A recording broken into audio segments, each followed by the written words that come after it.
Shivam Maravi sound में आपका हार्दिक स्वागत करता है।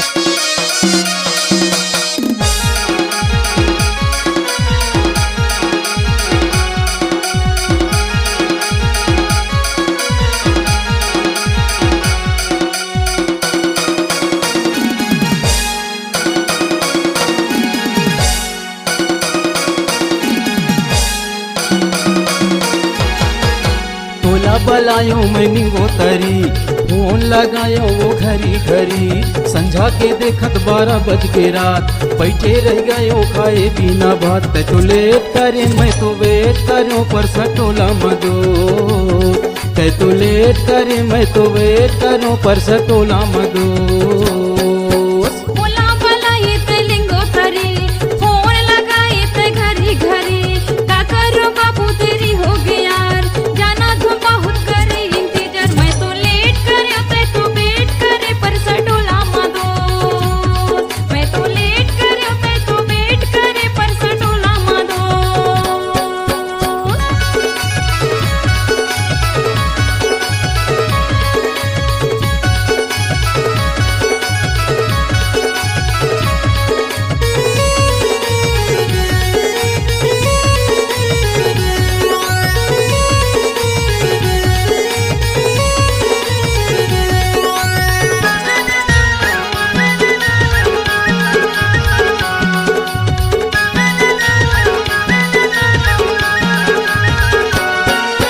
थाली में खीर भरे पानी गिलास,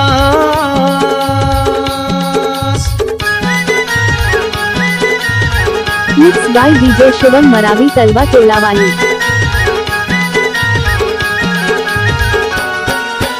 थाली में खीर भरे पानी गिलास, तोर सुरता में नहीं लगे भूख प्यास।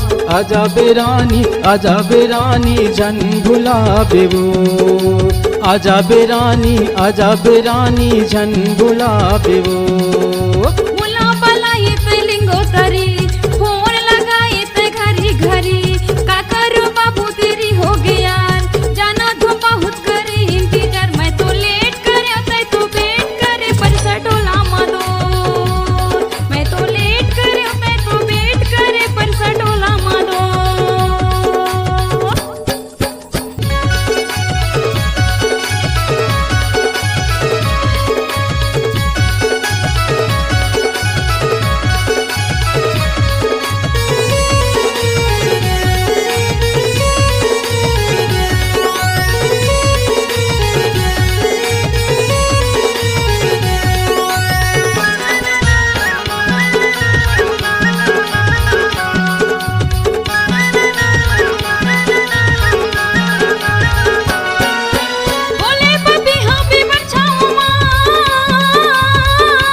तोला बुलायो मैंने गोतरी, फोन लगायो वो घरी घरी, संझा के देखत 12 बज के रात, बैठे रह गयो खाए बिना बात। तो लेट करे मैं तो वेट करूं पर सटोला मदो, तो लेट करे मैं तो वेट करूं पर सटोला मदो।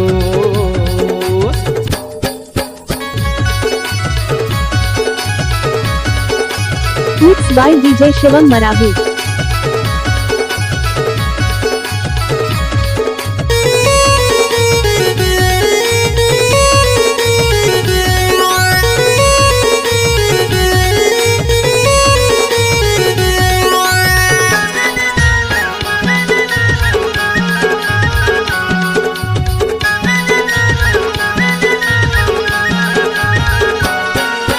रतिया के सपना करे परेशान,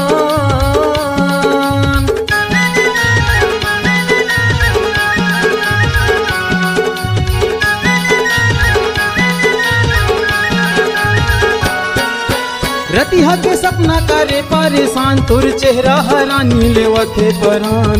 आजा बेरानी आजा बेटूरी झन गुलाबे वो, आजा बेरानी अबे दीवानी झन गुलाबे वो। बोला बला ये लिंगो तरी, फोन लगाए ते घरी घरी, का करो बाबू तेरी हो गया, जाना तो बहुत करी इंतजार, मैं तो लेट करे ते तो वेट करे पर सटोला मादो, मैं तो लेट करे ते तो वेट करे पर सटोला मादो। तोला बुलायो मैं निंगो तरी, फोन लगायो वो घरी घरी, संझा के देखत 12 बज गे रात, बैठे रह गयो खाए बिना भात। तो लेट करे मैं तो वेट करूं पर सटोला मदो, तै तो लेट करे मैं तो वेट करूं पर सटोला मदो। मैं तो लेट करे ते तो वेट करे पर सटोला मादो, तै तो लेट करे मैं तो वेट करूं पर सटोला मदो। मैं तो लेट करे ते तो वेट करे पर सटोला मादो, तै तो लेट करे मैं तो वेट करूं पर सटोला मदो।